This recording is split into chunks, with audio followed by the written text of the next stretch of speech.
Vamos falar um pouquinho aí sobre Supremo Tribunal Federal, decisões mais recentes, tá? Vamos falar um pouquinho aí sobre a importância de estarmos atentos aí às mazelas, às maracutaias da nossa Suprema Corte, tá? Vale lembrar, antes de mais nada, que uma decisão tomada no STF, né, ela é a corte final, tá? Basicamente, poucas coisas lá, poucas decisões cabem recursos, tá bom? Poucas decisões cabem recursos, tá? Depende muito do caso, depende muito, mas no geral é a última instância, é quem dá a palavra final, digamos assim, tá? E o que nós temos hoje no Supremo Tribunal Federal? O que compõe o Supremo, quem são os ministros e o que eles vêm fazendo em prol da nossa nação. A primeira pergunta que eu faço para o povo brasileiro, para aqueles que se dizem patriotas, que se dizem preocupados com o Brasil, é o seguinte: quantos ministros nós temos no Supremo Tribunal Federal? Quantos? Eu não estou aqui fazendo essa pergunta, não é para parecer mais inteligente do que ninguém, não é isso. O que eu quero trazer é o que eu sempre digo nos meus vídeos, é a reflexão.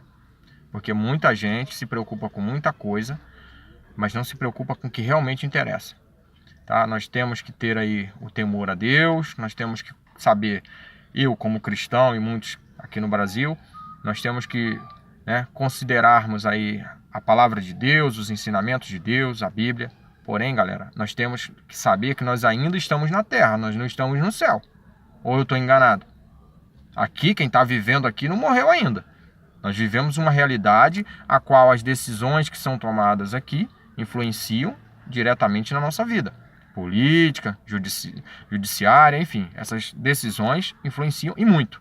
E nos últimos dias vem influenciando ainda mais, tá? Nós temos um Supremo Tribunal Federal hoje tomando decisões, atropelando o Congresso, atropelando o Executivo, tá?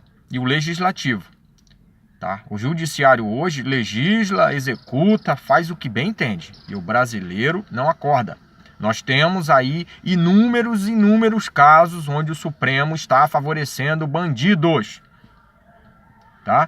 O Supremo Tribunal Federal, mais especificamente na figura de 3 ministros. Quais?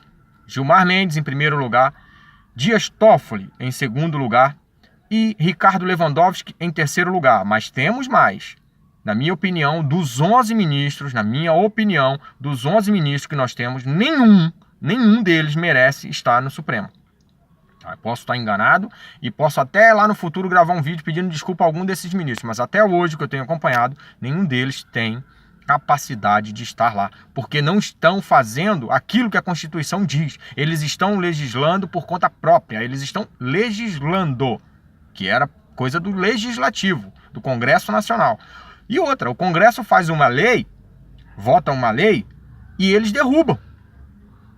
Tá? O Congresso tem lá suas comissões de Constituição e Justiça, ou seja, tem que alguém lá saber se essa lei é constitucional ou não, e ela é aprovada, e depois o Supremo vai lá e derruba. Às vezes monocraticamente. O que é monocraticamente? É um ministro só. Derruba uma lei feita por 81 senadores e 513 deputados. Isso está errado, eu não estou aqui entrando no mérito se a lei era boa ou ruim, não é isso, tá? Porque nem todas as leis que são feitas no Congresso são boas e favorecem o povo. O que eu quero dizer é abram os olhos para o que está acontecendo no Supremo, na nossa política de modo geral. Nós não temos presidente, basicamente. Nós não vemos o presidente confrontar nenhum dos ministros, mas como que ele vai confrontar? Como? Me explica. Uma pessoa que foi denunciada 2 vezes, um Congresso, nós temos aí 81 senadores, né? E eu pergunto, alguém aí que votou em algum daqueles 81 senadores já cobrou deles um posicionamento a respeito do Supremo? Sabe quem é? Sabe quem é responsável por fiscalizar o Supremo? Sabe? São os senadores. E quem fiscaliza os senadores? O povo. Então, meu amigo, é uma engrenagem. Se uma peça não funcionar, as outras não funcionam. Se você, como brasileiro, não cobrar do teu senador, ele não vai cobrar dos ministros. Entende? Então, o que nós temos aí, de fato? Nós temos que ter pessoas ativas que cobrem dos seus representantes, tá bom?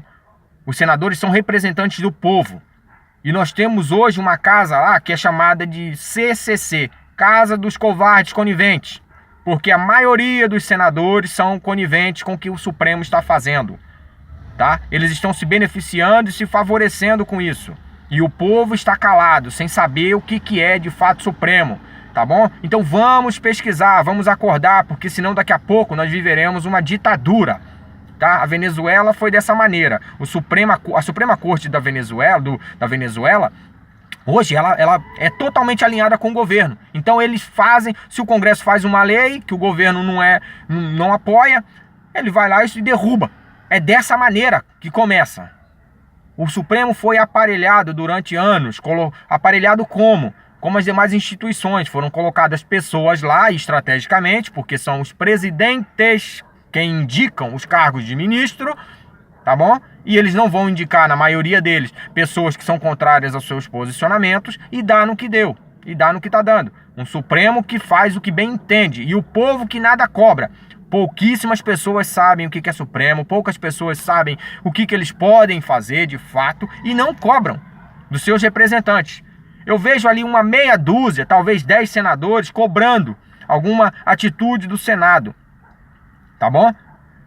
Detalhe importante, quem que é o presidente do Senado hoje? Eunício de Oliveira, do MDB, investigado na Lava Jato. Por que o pessoal do estado do Eunício não se reúne e não cobra dele, não vai pra frente da casa dele cobrar uma atitude dele? Por que ele tá arquivando todos os pedidos de impeachment do senhor Gilmar Mendes e dos demais ministros? Por quê? Vão pra frente da casa dele, cobrem. Cobrem nas redes sociais, tá bom? Cobrem, que aí sim ele vai se ver obrigado, tá bom? Vai se ver obrigado a acolher o pedido de impeachment, a convocar os ministros, porque somente o Senado que pode chamar os ministros para se explicar para a população o que eles estão fazendo. Mas ninguém quer. O pessoal quer ficar olhando Copa do Mundo, quer ficar olhando um monte de coisa e não quer se preocupar. O futuro do Brasil depende dos brasileiros, tá bom? E não adianta ficar jogando a carga nas costas de uma meia dúzia. Então vamos acordar e vamos fazer o que é certo. Brigar pelo nosso país. Tá bom? Brigar pelo nosso país não é ficar numa rede social ou simplesmente olhando os jornais de TV tendenciosas que só ensinam mentiras, só ensinam pornografias, entendeu? Uma inversão de valores. Então vamos nos preocupar também com política e com o judiciário, porque hoje nós estamos vivendo uma total desestabilidade. Não existe harmonia entre os três poderes, que é o que determina a nossa Constituição, que deveria haver harmonia entre legislativo, executivo e judiciário. Não existe. O judiciário hoje sozinho manda no país. Toma as decisões. E aí muita gente vai dizer, eu não tô nem aí para isso. Tá bom, até começar a te afetar, como já tem afetado. Nós temos hoje mais de 40 milhões de pessoas desempregadas. E isso vem da política. Não diga para mim que não vem, porque vem. Tá bom? Então, se preocupa sim, porque hoje são 40 milhões. Amanhã podem ser 100. E você pode estar incluído nesses 100. Então, acorda enquanto há tempo. Tá bom? Vamos prestar atenção e vamos cobrar, principalmente hoje, do Supremo e do Senado, entendeu? Para que o Senado cobre do Supremo. Eunício de Oliveira, volto a dizer, é o presidente atual do Senado. Vão para a casa dele, vocês que são do estado dele, cobrem dele. Cobrem explicações dele. Por que ele não tem acolhido os pedidos de impeachment do Gilmar Mendes e de outros ministros? Por que ele não convoca os ministros a se explicarem por que tem soltado bandidos condenados em segunda instância, contrariando decisões da própria casa, da própria Suprema Corte? Eles estão agindo do jeito que querem, porque ninguém tá nem aí. Tá bom? Então reflita. Deixa teu comentário. Se inscreva no canal, dê o teu like, pode compartilhar esse vídeo, fica à vontade, tá bom? Eu sou um brasileiro comum, indignado, acompanho, não sei de tudo, pelo contrário, sou simplesmente uma pessoa que pesquisa e gosta de entender, porque eu aprendi, eu descobri que eu preciso fazer a diferença, senão a vaca vai pro brejo.